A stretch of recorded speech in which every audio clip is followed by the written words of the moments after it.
become a pattern across the country, chaos on college campuses when conservatives are invited to speak. Last night, Vanderbilt University hosting Speaker Charles Murray after protests broke out at his last speaking engagement at Middlebury College, where somebody, I believe, got hurt. The co-author of Abduction, How Liberalism Steals Our Children's Hearts and Minds, Carol Swain, joins us right now. She's also a professor of political science and law at Vanderbilt and was at last night's event. Carol, good morning to you. Good morning. So what is going on with the not-so-tolerant left when these conservatives come on campus? Well, I feel that the political left, that they're trying to relive the 1960s and the revolution that they did not have then as far as overthrowing the American system. They're trying to bring it about, and often it involves stirring up minority students. Last night, the event was very peaceful, and that was because it was kept so low-key. It was kept low-key by the organizers. We had campus police checking everyone's name off a list, and we had wristbands.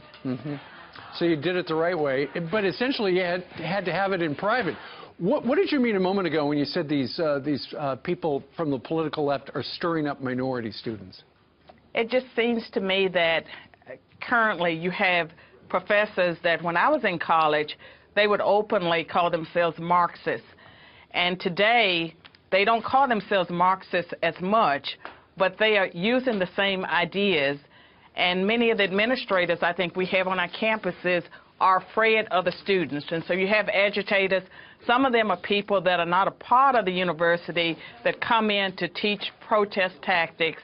So you have the outside influences of the people that come in to teach protests. You have paid protesters, and then you have liberal, progressive professors that act as if they hate America, and they are suppressing everyone's free speech. The university would have benefited, and all universities, if you had diversity of viewpoints. Of course. When Dr. Murray spoke, it would have been wonderful if there had been some people there who disagreed with him to ask intelligent questions. Right. We couldn't have it open, so we couldn't have the other side there to ask questions. You know, when I went to college, we had all, you know, it was the public square. Everybody said everything. Nobody, you know, there weren't these violent demonstrations and stuff like we're seeing here at Middlebury, out at Berkeley regarding Milo. But I'm curious, Carol, your point of view. Don't you think we're getting to the point where we have steered so far to the left on America's campuses? There's going to, you know, we're going to hit a tipping point, aren't we? Well, I mean, it's like a rubber band. You can only stretch it so far before it snaps. And I believe that a lot of conservative students have had enough. And even some of the liberal students would like to have a dialogue. They would like to have a real education. And these students will begin to demand change. And they will push back. And I believe that there are more of us that are conservative than there are that are liberal. But the liberals control everything right now.